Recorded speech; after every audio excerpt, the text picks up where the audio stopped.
So today I want to talk about one mistake you have to avoid when you're training by yourself, and that's overemphasizing technique to the point where you become robotic. Now, what I mean by this is, let's take a striker for example. As a striker, you might go to your local Astro or your local pitch, and you might just practice shooting at the edge of the box, just consistently just getting reps on just shooting from the edge of the box, whether it's 2 touches, 1 touch, 3 touch, maybe whether you're dribbling in and out of the cones, then you're striking from the edge of the box. You might just be doing that. And while that is actually improving your technique, improving your striking technique, it's not actually improving, the facets of the game as a striker that are really important. I'm talking about things like, how to time your run. I'm talking about things like I said, timing your run, positional play, how to meet the ball for when it's getting crossed in. You see the flight of the ball coming in. No, just little things that strikers need to know, like knowing, okay, do I need to head this ball? Do I need to take it down on my chest and then strike it? Do I need to hit it on the volley? Do I need to let it bounce first?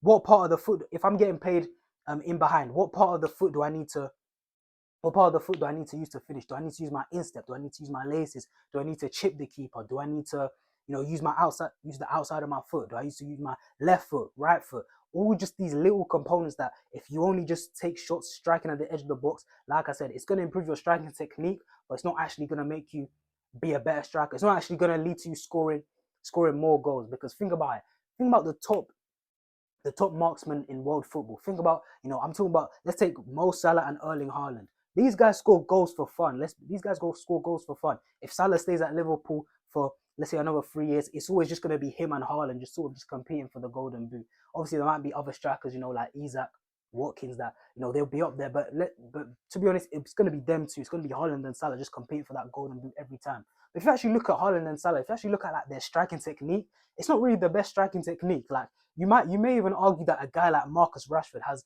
a better striking technique than Erling Haaland and Mo Salah. But Erling Haaland and Mo Salah, they just have that sort of goal scorer instinct that they've worked on. They just they've played so many games to the point where it's like they know when to pick up on rebounds. They know what part of the foot to use.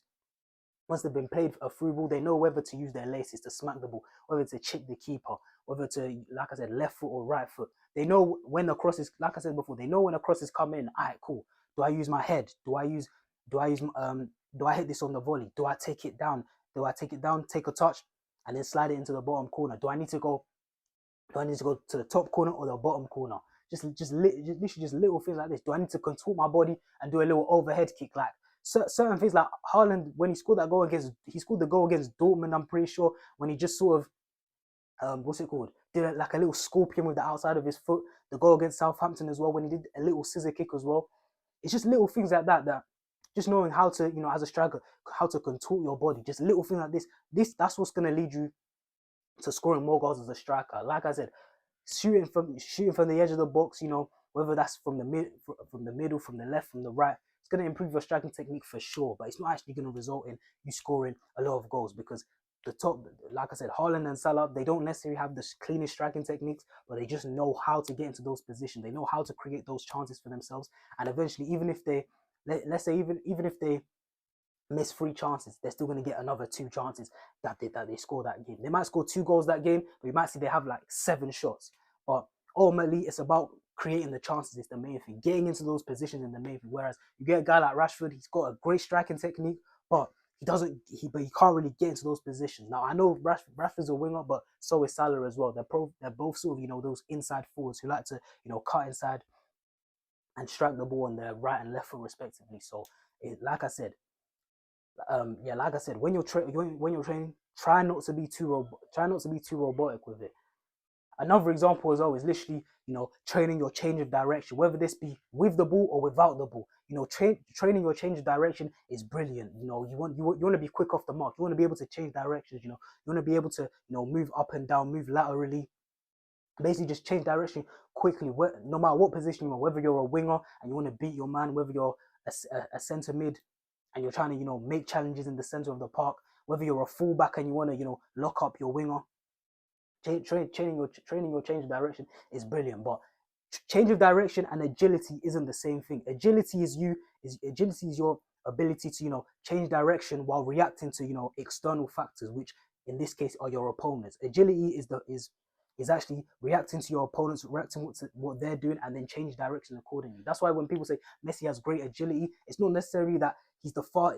It's not necessarily that he has the quickest, change of direction. He has, he'll be running and then he's just cutting inside. It's more to do with Messi, his reaction time to his opponents, and then deciding whether to go left, whether to go right. That's what he's the best at. It's more the agility portion, because if we tested Messi's change of direction compared to maybe even Ronaldo's change of direction, Ronaldo will probably have a better change of direction because Ronaldo's faster, he's more athletic. So if we actually just did no opponents and just said dribble through these cones using the change of direction test, Ronaldo would probably be better than him. But the thing is, Messi's agility is crazy because he can react to those opponents, to whatever those opponents do. If an opponent, comes in hard and tries to, slide tackle him, he knows, okay, cool, I know how to maneuver here. If an opponent tries to send him on his right foot, he knows what to do. If opponents pressing him tightly, he knows what to do. If opponents backing off, he knows exactly what to do. He knows exactly how to change direction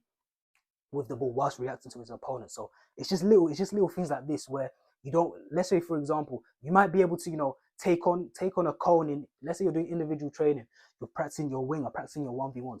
You might be able to take on a cone all day. You might be able to hit 3 step overs and then change directions very cleanly and strike the ball top bins. You might be able to do a Ronaldo chop inside. You might be able to do a body feint this way and then go this way. That's all well and good that's all well and good when you're going up against a cone and an inanimate object. But what happens when you're actually coming up against a defender? Maybe this defender is quicker than you. What happens when you actually come up against a guy who likes to an aggressive defender who likes to just go straight into you? What are you gonna do then? What happens when you come up against a defender who likes to sort of back off and sort of time his tackle? It's just these little different things where if you've only experienced taking on just an inanimate object, when a defender comes up against you, you might just freeze up and sort of not know what to do at all. You know what I'm saying? You might just be like, yo, maybe you come up against an aggressive defender and he comes in tight and you're like, whoa, you're kind of startled. You're kind of like, yo, like what's going on here? And he just comes and he takes the ball off you. Or maybe you come up against a defender who likes to back off and likes to anticipate your mistake. So maybe now you're dribbling at that defender, you're dribbling, but you don't really know what to do. You don't really know what move to you don't really know what move to use. You don't know whether to go left or right because the defender's he's still there. Because obviously, like I said, you've only been practicing with a cone. The cone doesn't move, so you can just do 1 step over and you're there. But the other defender, he's backing off. He's waiting for you to make a mistake, which might cause you to just overthink, to freeze up, and then ultimately you might try to step over and you might fumble the ball, and then the defender just takes the ball away from you. So this is what I mean by try not to be too robotic in your individual training sessions. Now, the obvious answer to fix this is literally just to actually try train with as many people as possible. Try playing as many small-sided games as possible with players who are preferably players who are either on your level or are better than you. Just play with playing small-sided games, 5-a-side, 7-a-side, 9-a-side, even some 11-a-side games. If you can get that many people in, just get reps playing up against high-level players. Just get those reps in. Let's say you've been working alone. Let's say you've been taking on your man using cones. But then the next day, you have a training session. You have a training session with a few of your friends or a few bad guys. 7-a-side, 9-a-side. In that situation, you actually get the opportunity to actually see if your moves actually work up against an actual defender. Let's say it's pre-season and the whole summer you've actually been working on your moves. You've been saying, okay, cool, so this worked against this defender. Okay, what's going to work against this defender? Okay, I used the step over worked. All right, cool, I'm gonna add that to my arsenal. I tried to chop inside, but my chop was too predictable. The defender was reading it all the time. Okay, let me go back to the training session. Let me go back to the training ground by myself and actually work on making it less predictable, work on making it sharper, making it quicker. So obviously, training with people, that's the best way to not become robotic, because obviously that's literally the ultimate version of game realism. But if you don't have people to train with, if you're basically by yourself, maybe you're in a secluded area, you don't really know people around your area who like to play football like that, I would just literally say to you that to try to make your training sessions less robotic, just just try make it as game realistic as possible. So an example of this is literally if you're doing like a set, let's say you're doing like some dribbling, for example, or you're doing a passing drill. If you make a mistake during one of the reps in the drills, literally just keep going, because I feel like a lot of players, if they mess up on if they mess up on a set, whilst they're doing, let's say, a dribbling drill, let's say they're dribbling in and out of the cones and they accidentally hit a cone, a lot of players will just stop, pick the ball up, and then literally go back to the beginning. In my opinion, just keep going, because, like I said, a game is very unpredictable. You can't expect yourself to make that perfect, be perfect 100% of the time. You're gonna make mistakes in the game, and you're gonna have to deal with them. You can't just in a game just pick up the ball and be like, no, no, no, I need to let me pick up the ball, put it down, and now let me redo that 1v1 dribble. It's like, nah, you can't really do that. So you're gonna make mistakes in the game, so embrace making mistakes in training. If you're doing, like I said, if you're dribbling in and out through the cones and you hit a cone, keep going, complete the rep, complete the set, and just deal with the mistake, adjust the mistake. If you're doing passing and your friend sort of, let's say you're training with somebody, your friend sort of ping the ball over to you and you have to trap the ball. If you take a heavy first touch, don't just tell him, yo, run that back. Nah. If you take a heavy first touch, adjust, relocate, and just try to basically just save the drill and just complete the drill, complete the rep, and then tell yourself, all right, cool, I took a heavy touch, I'm gonna do better next time. So that's the first point. To be less robotic. Literally, if you're training by yourself and you make a mistake, literally keep going, complete the set.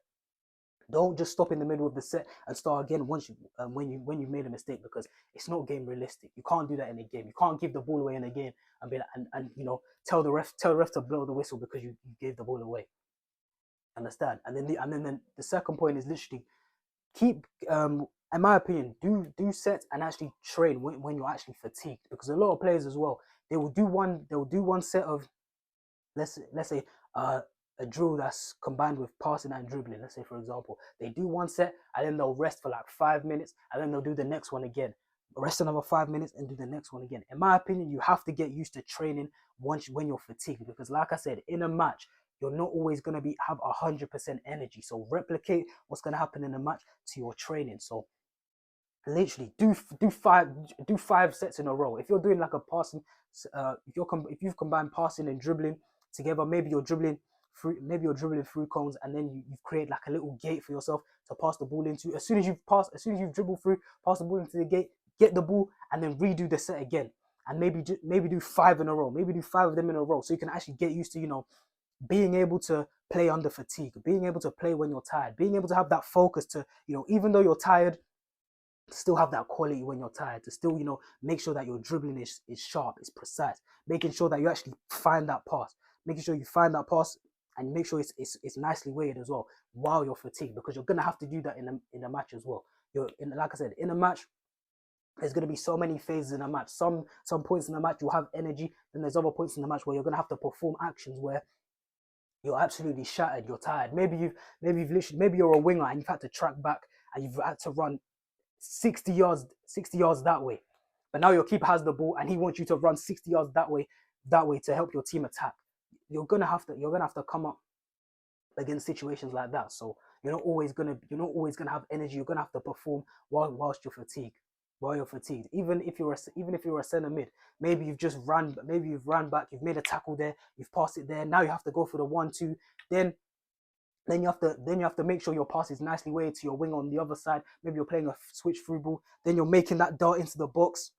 The ball falls to you. You're absolutely shattered, but you still have to keep your composure. You take a touch and then you strike and then you score a goal. It's literally just little things like that you have to get used to playing under fatigue. Because if you're not used to playing under fatigue, then let's say you're that centre midfielder and your winger plays that ball into the box. You've taken a touch, but because you feel your legs are so heavy, and you're not used to your mind concentrating under a large amount of fatigue, you might put the shot wide, or you might take another touch where you don't need to, because you're so tired, you're so shattered that you don't really have your bearings. You understand? You might decide, okay, cool, I'm gonna take a touch, then I'm gonna take another touch, but by that time, the defender's come, he's either blocked your shot or he's taken the ball off you. Just little things like that. So those would be my 2 points if you're individually training to avoid it becoming robotic. So literally the 2 main things to do to make sure your training isn't robotic is to literally finish all your reps. Even if you make a mistake, just readjust, just readjust, relocate, and just, you know, try finish the set. Just try make it as good a set as possible, even if you make a mistake. And the second point is get used to doing your sets while you're fatigued, while you're tired, not just always when you're fresh. Don't just do sets when, don't just do one set, rest for 5 minutes until you're fully recharged, fully recovered, and then do the next one. Because like I said, it doesn't really translate to the match day properly. You're gonna have to, you know, perform things whilst you're under fatigue. So you might as well do it in training. So those are the two main points for if you're training by yourself. So that's all I've got to say for this vid. I hope you enjoyed. I've been JT and I'm out.